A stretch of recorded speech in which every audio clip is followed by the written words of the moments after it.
Maayong adlaw kaninyong tanan dinha sa BJMP Giholngan City, Philippines. Sama sa gihapon nalipay kog dako nga kita makatuon gihapon sa pulong sa atong Ginoo.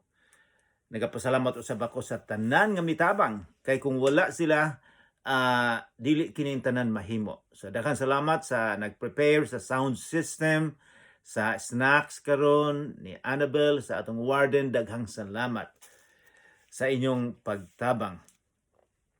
Sa dili pa kita magsugod, atong hangyon ang atong Ginoo nga magauban kanato karon. Magampo kita. Amhana mong langit nun, daghang salamat sa panahon nga kami makatuon sa imong pulong. Ginoo, nagapasalamat kami nga imong gihatag ang imong bugtong ang anak aron nga ang among sala malimpyuhan.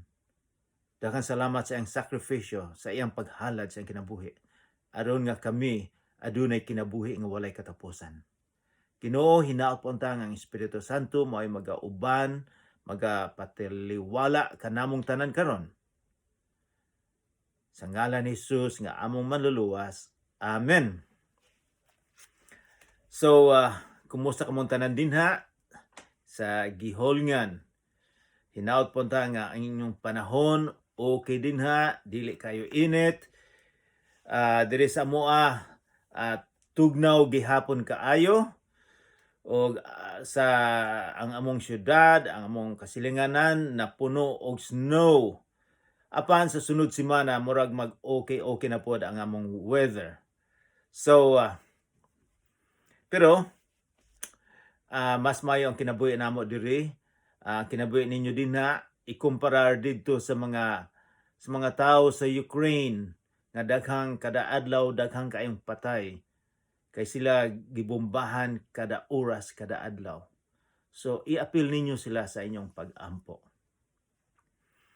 So, sa dili pa kita magsugod, atong karon nasa Kapitulo 12 kita. Apan, Kapitulo 12 sa sinulat ni Marcos. Pero, para nga masabtan nato ang Kapitulo 12, atong tan-awon ang konteksto. Atong tan-awon ang sumpay. Kaysa akong giingon na ninyo nga kining atong Bible, kining New Testament, bagong tugon, bisan sa bagong tugon o sa karaan nga tugon, ang original ani wala gyud nay kapitulo, wala ni bersikulo. Apan pagkahuman sa usa ka libo mga 1100 AD, dinhay usa ka tawo nga iyang gibahin-bahin ang Bible, iyang gibahin-bahin sa kapitulo, aduna nay bersikulo. Kadaghanan maayo ang pagkabahin-bahin nga ang pagsumpay sa usa ka kapitulo o sa sunod nga kapitulo maayo. Apan adunay panahon nga layo pod kaayo. So mao ni nahitabo karon nga para nga atong masabtan ang konteksto, masabtan ang Kapitulo 12, atong magsugod kita og review sa Kapitulo 11 para ang sumpay masabtan nato, maklaro. So atong tan-awon didto sa Kapitulo 11. Si Jesus miadto dito sa templo. Sa dito siya sa templo, iyang nakita nga gihugaw-hugawan ang templo. Giabusahan ang templo. Gihimo nga negosyo. Nga unta ang templo, unsa man ang templo. Dinha mag-ampo. Dinha naa sila'y sacrificial system. Aduna sila'y di na sila musimba. Sagrado kayo. Apan ang gihimo sa kadagkuan didto, gihimong tiyanggi. So akong ipakita kung unsa ang templo sa unang panahon.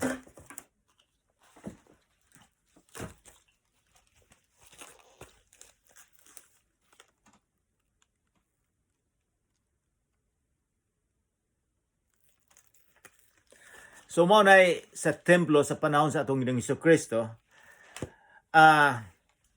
Apan kining templo giguba sa Romano sa AD 70. 70 years giguba ni sila tungod sa revolution. So naanay uban nga natira na nahabilin mga bongbong, mga parel, o karon aduna sa itaas na sa 600 something AD, maybe 635 AD, ang mga Arabo naghimo og building nila dito sa templo. So mo nay templo nila. Apan sa pagbisita ni Jesus dito sa templo, iyang nakita nga kini giabusahan. Nga unta ang templo, ang simbahan para nga mag-worship ang mga tao. Espesyal kaayo ni. Apan ginegosyo. So unsa may gihimo ni Jesus? Ang gihimo niya iyang pa malibay ang mga lamisa, iyang gisipa ang mga kung unsa pa to dito, iyang giabog ang mga negosyante aron nga malimpyuhan. So unsa may metabo kay iya maning gihimo ang mga leadership dito. Basahon na to sa Kapitulo 11, versikulo 18. Nakabalita niini ang kadagkuan sa mga pari. Kini dili ni ang Roman Catholic na pari. Kini mga pari ni sa mga Hudiyo. So usa sila sa mga leadership dito sa templo. Sa balaod, so mga pari o mga magtutudlo sa balaod, busa misugod sila pagpangitag paagi sa pagpatay kang Hesus. Apan nahadlok man sila nga patyon dayon si Hesus ni anang adlaw tungod kay daghang mga tawo nga mituo ni Hesus. Daghan siyang sumusunod. So dili nila kaya nga patyon dayon si Hesus. O ato sa makita dito sa kapitulo versikulo 27, versikulo 27. Sa sunod nga adlaw, si Jesus miadto usab dito sa templo. Dito iyang nahibalag ning mga leadership, mga pangulo dito. Basahon ako sa versikulo 27. Unya, namalik sila sa Jerusalem, si Jesus ug ang mga disipulo. Samtang naglakaw si Jesus sulod sa templo, giduol siya sa kadagkuan sa mga pare. Ingon man ang mga magtutudlo sa balaod o sa mga pangulo sa mga Hudiyo, ang Sanhedrin, mao ni law-making body nila, mao ni Congress. Nangutana sila kaniya, unsa may imong katungod sa pagbuhat niini? Nga imo mang gilimpyuhan ang temple. Unsa may kinsa man ka? Unsa may imong otoridad nagbuhat niini? Kinsa ang naghatag kanimo sa maong katungod? Sa ilang paglantaw si Jesus nga taga-baryo lang na siya, taga Galilee. Apan karon iyang gilimpyuhan ang temple. So sila nasuko sila maayo, kinsa man ka? Kinsa may imong unsa may imong authority? Naa ba kay otoridad? Kay sila man ang authority. Sa ilang paglantaw, sila ang otoridad dito. So maunay atong makita nga background sila nasuko o nangutana sila unsa may imong otoridad. So musunod muana nata sa kapitulo 12 para atong masabtan kung unsa ang tubag sa atong Ginoong Hesukristo. Basahon nato ang kapitulo 12. Unya misulti kanila si Jesus pinaagig mga sambingay. Ang sambingay istorya ni siya. Yutanon nga istorya, pero ang lesson, ang buot ipasabot, mao ang espirituhanon, langit nun nga leksyon. Istorya ni dini sa kalibutan, yutanon nga istorya, apan ang meaning, ang buot ipasabot di ana, langit nun, espirituhanon. Pananglitan, usa ka sambingay nga kadaghanan nato nahibalo, miingon si Jesus, dinay usa ka magbabaol. Nagpuga siya. Ang ubang liso miadto sa bato. ang uban dito sa katunukan, ang uban sa dalan nga gahi, apan ang uban miadto sa maayo kaayo nga yuta. So, yutanon nga istorya. Ang tanan mahibalo nga naay magpugas. Pero unsa may langit nun nga istorya? Ang langit nun nga istorya niadto mao nga din ang pulong sa Ginoo gisabwag sa mga tao. Ang uban ang kasing-kasing gahi kayo, ang uban ang kasing-kasing katunukan. Ang uban murag dali kay mutuo pero pag-abot sa mga init namatay dayon ang pagsalig sa Ginoong Hesukristo. Apan adunay mga kasing-kasing sa tao nga mitubo miturok ang liso ang pulong sa Ginoo. So maunay usa ka example sa sambingay. Si Jesus maayo kay musulti, maayo kay mutudlo sa sambingay. Ako nakapaminaw kog mga uban nga mga tawo nga musulti, musermon, ang uban maayo, aduna po uban nga katulugon ko. Hinaot po ta nga kamo dili makatulog sa akong pagtudlo karon. So mao nay style sa atong Ginoong Hesukristo. Sa iyang style sa pagtudlo daghang kaayong mga tawo nga makasabot. Mao na nga daghang mga tawo misunod niya. So mao ni nagsulti siya sambingay. Okay, unsa may sambingay ni Jesus? Ang sulti niya may tawo nga nagtanom og mga paras.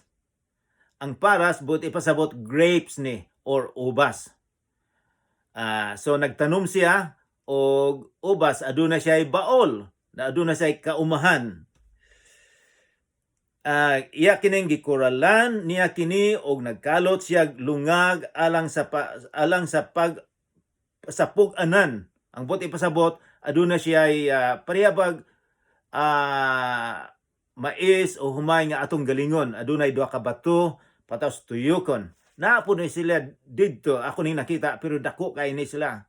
Ang grapes, para ang grapes, ihulog nilang grapes. Pagkahuman ang mahimong mo tunob, mo kuan ang grapes, and then mahimo ni siyang wine, mahimo ni siyang bino. So mauni pinaka main negosyo didto nila sa Pilipinas, sa malalod siguro o sa gihulngan. Aduna kay makita nga naay mais, naay humay, naay lubi, naay katubhanan.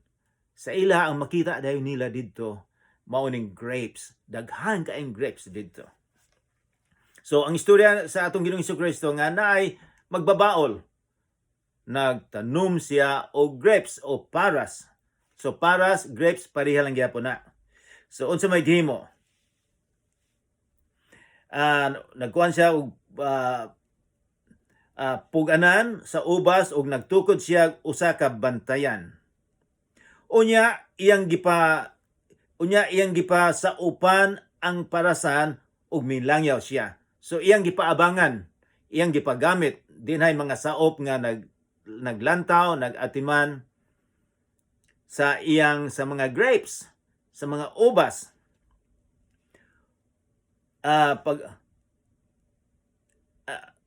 Sa pag-abot na sa pamupo sa mga ubas, nagsugo siya usa ka ulipon ngadto sa mga saop aron pagkuha sa iyang bahin. Versikulo 3. Apan gibunlot sa mga saop ang ulipon, gibunalan nila o gipapauli nga walay dala. Versikulo 4, unya nagsugo na usab ang agalon ug laing ulipon, apan gibunalan nila siya sa ulo ug ila pang gipakaulawan. Nagsugo pagayod ang agalon ug laing ulipon ug gipatay nila sila. Daghan pa ang ilang gibuhatan sa ingon. Ang uban gibunalan ug ang uban gipatay. Versikulo 6, ang wala na lamang niya ikapadala mao ang iyang pinanggang anak nga lalaki. Sa katapusan, iya nagyayong gipadala ang iyang anak ngadto sa mga saop. Miingon siya, tahuron gayud nila ang akong anak. Mao ang gayud nila ang akong anak. Versikulo 7, apan nag-ingnanay ang mga saop. Kini mao ang manununod sa atong agalon. Tana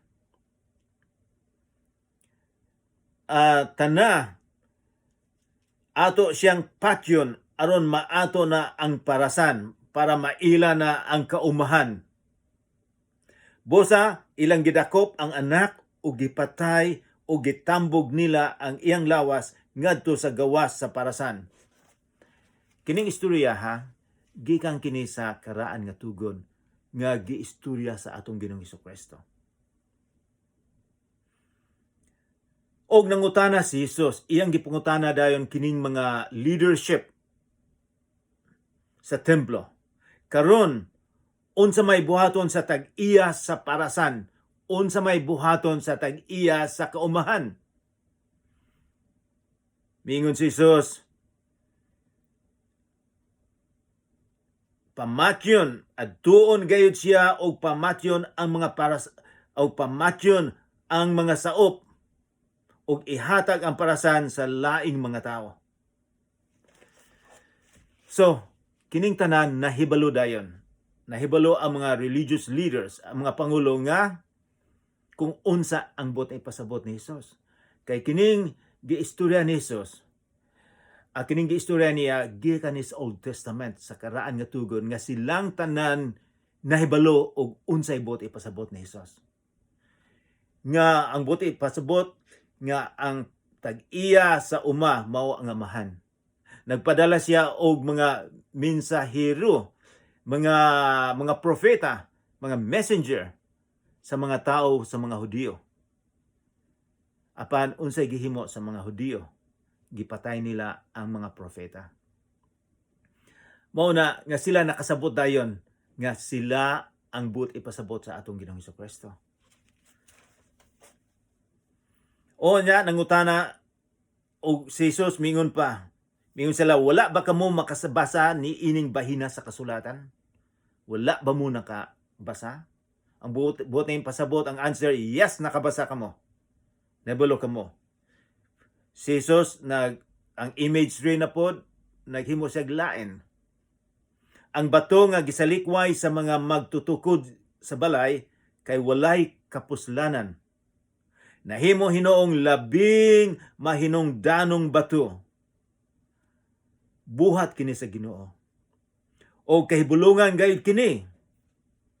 Versikulo 12, buot untang dakpon sa mga pangulo sa mga Hudiyo si Jesus. Kay nakasabot man sila nga sila ang giigo sa sambingay. Apan nahadlok sila sa mga tao. Busa mibiya sila kaniya ug nang lakaw.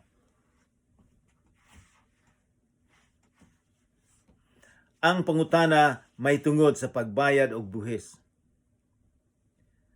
May pipila ka mga Parisiyo sa versikulo 13 og mga sakop sa pundok ni Herodes nga gipadala ngadto kang Hesus aron pagbitik kaniya pinaagi sa iyang kaugalingong pulong. So kini silang tanan adunay plano nga bitkon nila ang atong Ginoong Hesukristo. Kay gusto gyud nila nga kuhaon si Jesus. Gusto nilang patyon. Kay gwapo unta ang ilang kinabuhi dito. Daghan silang kwarta sa templo. Apan si Jesus, sa ilang pagdalang tao, nanggulo si Jesus. Nagsamok-samok si Jesus sa ilang kalipay. So ilang bitkon gusto nilang makuha gyud siya. So unsa may ilang himuon? Versikulo 14. Miduol sila kaniya og miingon, magtutudlo. Nasayod kami nga ikaw musulti gayod sa tinuod ug dili ka mahasol sa mga hunahuna sa mga tawo. Kay dili ka man magsapayan sa kahimtang sa tawo. Nagtudlo ka sa kamatuoran mahitungod sa pagbuot sa Dios alang sa tawo. busa sultiha kami. So ang ilang introduction, ilang gibula ang atong Ginoong Jesucristo nga ikaw nagtudlo sa kamatuoran alang sa mga tao. So maayo kang teacher. So ilang gibulag husto ang atong Ginoo para makuha nila.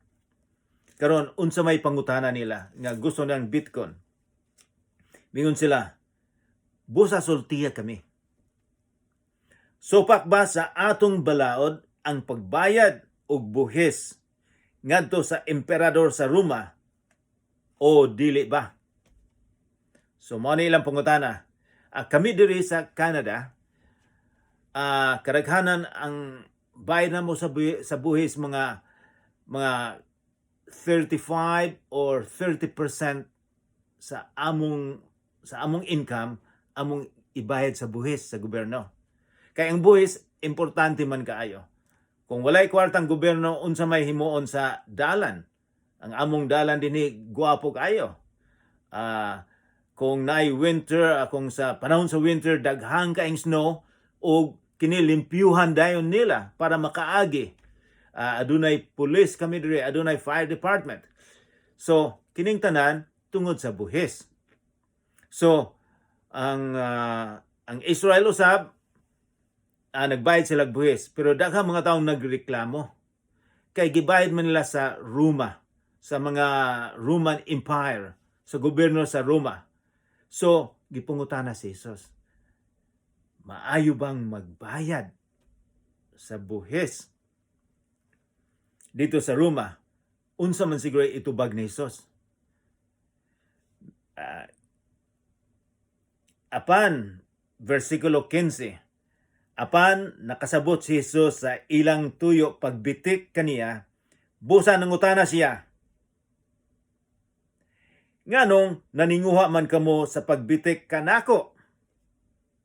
Mingon siya, dadi akong salapi kay akong tan-awon. Mingon si Jesus, nganong Bitcoin manimo ko? Magdala kag kwarta. Na ako yung kwartang kuan diri. Mo ni usa sa kwarta namo diri sa Canada. So makita ninyo ang marka, ang naong dinha si Queen Elizabeth sa England. So versikulo 15, apan nakasabot si Jesus sa ilang tuyo pagbitik kaniya, busa nungutana siya, nganong naninguha man kamo sa pagbitik kanako? Dadi akog salapi kay akong tan-awon. Gilantaw niya ang kwarta sa unang panahon.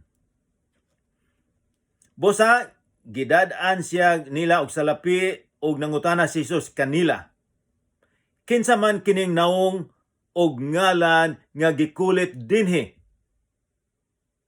Mitubag sila sa emperador, sa Caesar sa Roma, ang general, ang emperor sa Roma. Og mingon si Jesus, kung mao kana ihatag ninyo ngadto sa emperador, ang iya sa emperador, og ngadto sa Dios, ang iya sa Dios. Og nahibulong kaayo sila kaniya, unsa may buti pasabot ni Jesus. Mingon siya, kinahanglan gyud magbayad tag buhis sa gobyerno. Dili buti pasabot nga in favor siya nga they are under the Roman Empire. Apan gusto niya nga magbayad kag buhis nila. Kay ang Roman Empire sila ang gahimo og yuta dito, gahimo og dalan. Sa mga dalan adunay gwardiya. So mingon lang siya nga citizen ka, magbayad kag buhis para makatabang sa gobyerno. O unsa may gisulti pa niya, kung kinsa katong para ni Caesar, sa emperador, ihatag nimo. Apan kung kinsa katong para sa Ginoo, imong ihatag. Imong ihalad sa Ginoo. Unsa may buti pasabot ning ihalad giingon ni Jesus. Miingon si Jesus nga ang imong kaugalingon, ang imong ihalad Dili lang ang imong kwarta, kundi ang tibuok nimong kaugalingon ang ihalad, ang ihatag dito sa Ginoo. So mo na ibuti pasabot nga atong ihatag kung unsa sa Ginoo, unsay atong abilidad, unsay atong mga income, atong ihalad sa Ginoo. Dili lang atua, kundi ang atong mga nakuha, ang mga blessings, ato usab nga ibalik. Apan ang pinakaimportante nga gusto sa Ginoo nga ihalad, ang ihatag, ang atong kaugalingon, ang atong kasing-kasing. So unsa may resulta? Kining mga eksperto sa balaod, mingin sila nahibulong kaayo sila sa mga pagtulo ni Jesus. Versikulo 18. Ang pangutana bahin sa pagkabanhaw. Unya may mga Sadusiyo nga miduol kang Hesus. Mga Sadusiyo, kini usa kini sa party sa mga grupo dito sa Israel nga mga leader usab ni sila sa templo. Jutay lang sila. Pero kini miingon sila nga kining mga Sadusiyo mao kini ang nag-ingon nga dili mabanhaw ang patay. Kini usab sila dili motuo, dili sila motuo mga anghel. Dili sila motuo og yawa. So ilang gipangutana si Jesus. Miingon sila magtutudlo. Kini very interesting. Naghimo-himo siguro sila istorya kining mga Sadusiyo. Mingon sila, magtutudlo. Si Jesus ang lang ipungutana. Magtutudlo, gisulat ni Moises kining balaura. Mao ni gisulti ni Moises. Kung mamatay ang usa ka tawo nga magpabilin siya asawa apan walay anak, ang iyang igsuon kinahanglang mga sawa sa byuda aron sila manganak alang sa namatay. So, adunay sugo si Moises nga kung ang bana mamatay o wala sila'y anak, ang igsuon, ang sunod nga igsuon, kinahanglang gyud nga iyang maasawa ang byuda. Pananglitan sa istorya sa kinabuhi ni Ruth sa Old Testament, sa Kanang Tugon, nga si Boaz namatay ang bana ni Ruth. Ang sunod nga igtagsa o paryente mao si Boaz. Nga siya gyud ang maasawa para ang yuta sa bana naalang sa pamilya. Mao nay pinaka main reason. So, mao nay nag-istorya sila.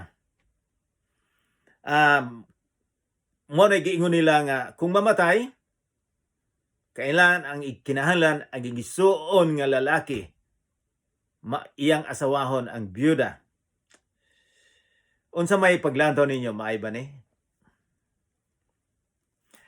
Versikulo 20. Mingon sila, may 7 ka managsuon nga lalaki. Ang magulang naminyo og namatay nga walay anak. Unya, ang iyang manghod nangasawa sa byuda, ug siya usab namatay nga walay anak. Mausab kini ang nahitabo sa ikatulong nga igsuon, ug ingon man sa nahabilin nga mga igsuon. Silang 7 ka managsuon naminyo sa babayi og nangamatay nga walay anak.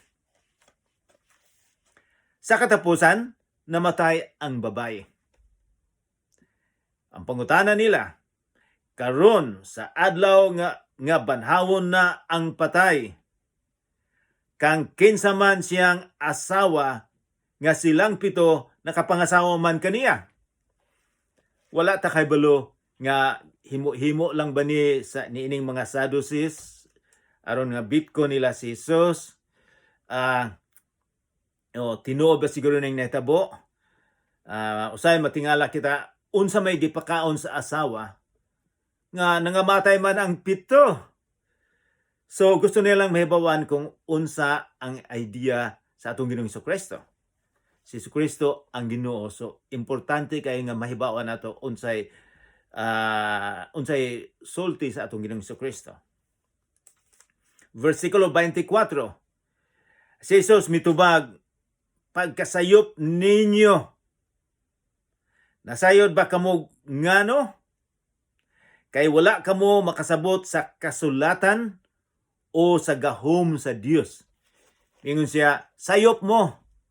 Wala mo nakabasa sa kasulatan, wala mo nakabasa sa Old Testament.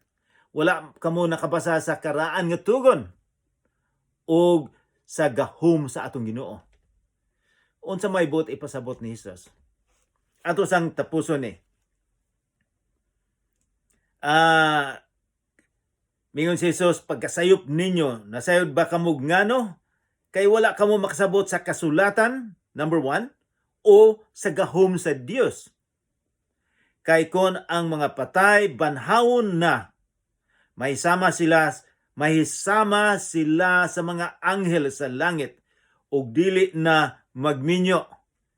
Wala niya buti pasabot si Jesus, wala miingon nga kita mahimong anghel. Nga kita mamatay, mag-anghel na ta. Ang buot niyang ipasabot, mahisama, the same, pariho. Unsa may pariho? Pariho nga dili mag-asawa. Kay ang topic nato mag-asawa. Ang mga anghel dili mag-asawa. Dili mag-procreate. Kita usab kung mamatay, dili kita mag-asawa dito sa langit. Dili kita mahimong anghel, pero pareha kita sa anghel kay sa adto sa langit, naan man tay kinabuhi nga walay katapusan. So pareha ta sa anghel. Apan miingon si Jesus nga dili kita mag-asawa, dili importante na. Nganong nasayop man sila, mga kaigsuonan. Nganong nasayop man sila sa ilang pagtuo. Kini silang mga tawhanan, mga Hudiyo, dugay na nilang relihiyoso kaayo ni sila. Apan nasayop sila. Kay wala nila masabta ang pulong sa Ginoo, ang Biblia. Ug ikaduha, wala nila nahibawa ang gahom sa atong Ginoo. Wala nila na-recognize na ang Ginoo gamhanan. Mao nang importante nga atong tunaan ang pulong sa Ginoo. Ang pulong ni Jesus naa recorded dinhi sa Bible, sa New Testament. Mao nang gagatuon kita aron nga dili kita malingla sa uban. Dili kita maignorante nga magsunod-sunod lang kita. Dili mo ingon ang atong Ginoong Kristo, kamo wala mo makahibalo kay wala mo nagbasa. So ang akong tuyo nga kinahanglan atong basahon ang pulong sa Ginoo. O dili lang basahon kundi kini maka-epekto sa atong kinabuhi. Nga kini mahibaw nato nga ang Ginoo adunay gahom. Adunay gahom nga makatabang kanato. Adunay gahom nga makapabag-o sa atong kasing-kasing. Adunay gahom nga kita makaalagad sa atong Ginoo. So, akong gisugyot kaninyo nga ang giingon ni Jesus nga kinahanglan magbasa kita, mahibaw-an nato ang pulong niya o kinahanglan atong mahibaw-an ang gahom sa atong Ginoo. Ang uban moingon nga dili man ko mutuo nga ang Ginoo ang nagbuhat sa kalibutan. Wala sila mosalig sa gahom sa Ginoo. Ang uban moingon nga nganuman nga moingon man mo nga ang dugo ni Kristo dito sa Kalbaryo nakapawala sa atong sala. Ingon sila, can you prove it? Ang gahom sa Ginoo kay siya ang gamhanan. Pag-offer niya sa dugo sa iyang bugtong nga anak nga miingon nga kini ang akong pinalanggang anak. Ang iyang dugo dito ang gihimo niya sa Kalbaryo nakapawala sa atong sala. Nakapalimpyo kanato kung kita mosalig sa iyang gibuhat dito sa Kalbaryo. So,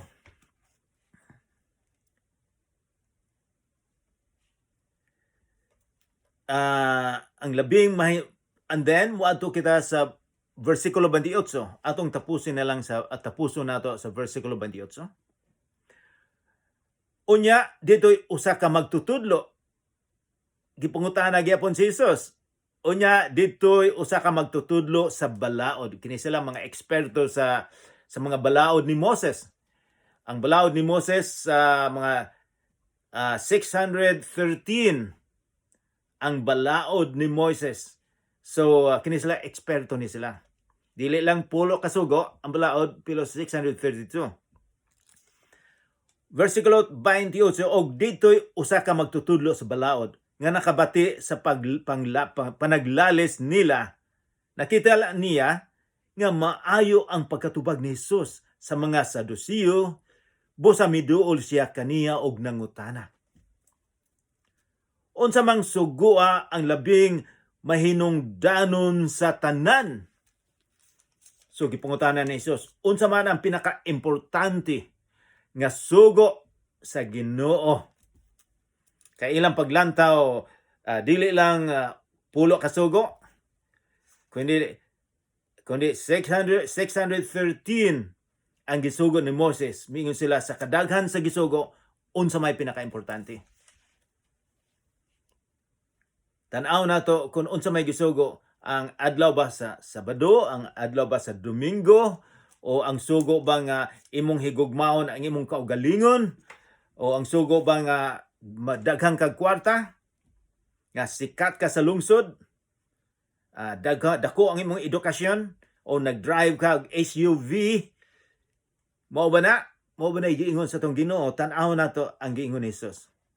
Kay importante ang giingon niya nga unsa may pinaka-importante nga sugo. Mitubag si Jesus, versikulo 29. Mao kini ang labing mahinungdanong sugo. Ingon siya, pamati Israel, ang Ginoo nga atong Dios, maura gayud ang Ginoo. Mao ni giingon nilang Shema. Nga kada adlaw kaduha nila niya moingon nga, O Israel, o salang ang Ginoo. Sa buntag ug sa gabi, silang tanan bisan karon ila gyapon ning isulti.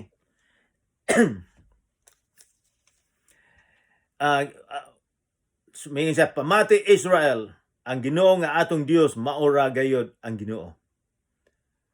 Versikulo 30, kinahanglan nga higugmaon mo ang Ginoo nga imong Dios sa tibuok mong kasing-kasing, sa tibuok mong kalag, sa tibuok mong salabutan, o sa tibuok mong kusog. Mao giingon ni Jesus. Ang sunod mao kini, higugmaa ang imong isig katawo sama sa imong kaugalingon. Mingon si Jesus, wala nay sugo na labi pang mahinungdanon kay niining duha. Ang napulo ka sugo,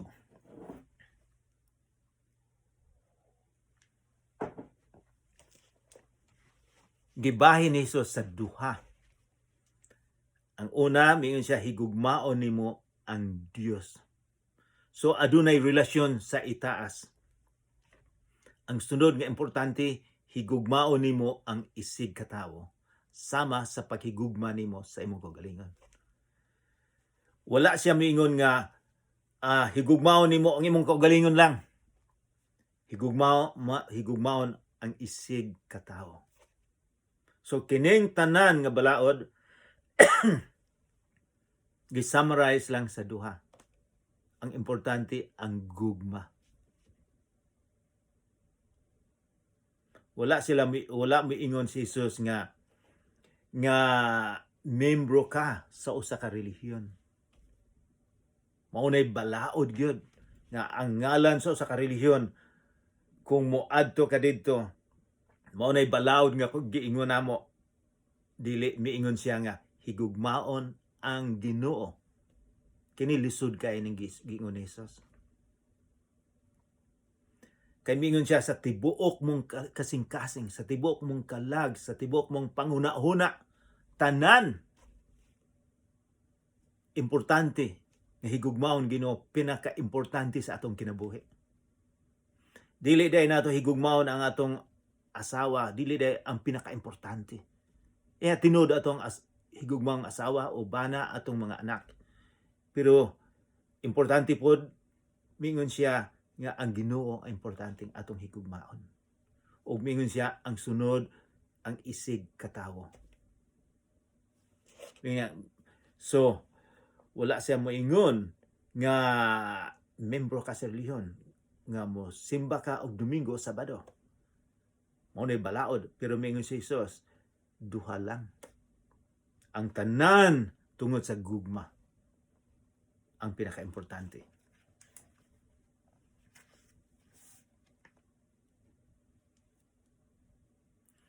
Ang magtutudlo sa balaod miingon kang Hesus, versikulo 32, husto kana magtutudlo, tinuod ang imong gisulti nga ang Ginoo lamang maoy Dios ug wala nay laing Dios gawas kaniya. Busa ang tao kinahanglang mahigugma sa Dios sa tibuok niyang kasing-kasing, sa tibuok niyang salabutan, sa tibuok niyang kusog o kinahanglan higugmaon niya ang iyang isig katawo. Sama sa iyang kaugalingon. Miingon ang ning tawhana, mas maayo ang pagtuman ni ining duha sa kasugo kaysa pagdala og mga mananap nga sunugon. Kay ang ilang paglantaw kadaghanan didto nga gipakita nga higugmaon ang Ginoo kung daghan kang ihalad, nga sige kang maghalad og mga mananap nga sunugon. Mingon sila ang importante dili di ay ang mga rituals unsa kadaghan sa imong pag-ampo kung pila ka libo nga miadto sa simbahan, kung dili higugmaon nimo ang isig katawo.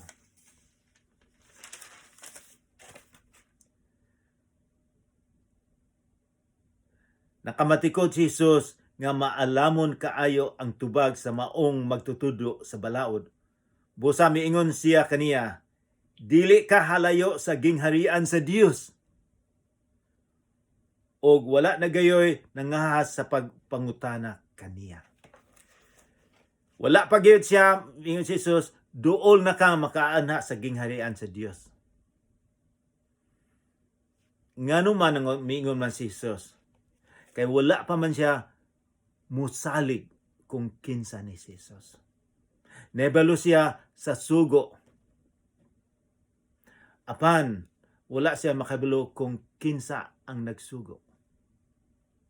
Wala siya mahibalo kung unsa ang gugma sa atong Ginoo, sa Amahan. Iyang gipadala ang bugtong niyang anak aron sa paglukat sa atong mga sala. Mga kaigsunan, gusto ko mangutanan ninyo, nahigugma ba kamo sa atong Dios sa tibuok ninyong kasing-kasing, sa tibuok ninyong kusog, sa tibuok ninyong huna-huna? Tibuok. Dili lang gamay, kundi ang tanan, ang tibuok nimong kasing-kasing. Ato bang gigugma? Inyo bang gigugma? Mga kaigsunon, kung wala pa ninyo higugma ang Ginoo, dili mo makahigugma sa isig katao kung wala ninyo higugma ang Ginoo.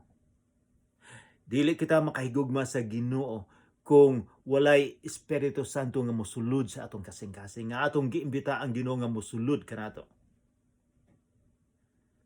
Makahigugma kita isig katao kung ang Dios, ang Ginoo, naa sa atong kaugalingon. Mao na akong pag-ampo karon nga makahibalo kita, makasabot kita sa tinuod gyud kung unsay buot ipasabot og higugmahon ang Ginoo sa tibuok natong kasing-kasing, sa tibuok natong kalag, sa tibuok natong huna-huna, ang tanan nato atong higugmaon. Mao nay buot ipasabot nga ikaw sumusunod sa atong Ginoong Jesucristo. Mag-ampo kita. Amahan namong langit nun, daghang salamat sa imong gitudlo kanamo karon. Ginoo, nahibalo kami nga lisod ang imong gitudlo.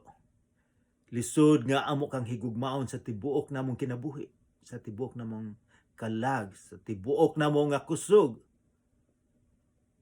Apan Ginoo, ikaw ang makahatag kanamo niini. Hinaot pa ta magauban ka kanamo karon. Sa ngalan ni Hesus. Amen.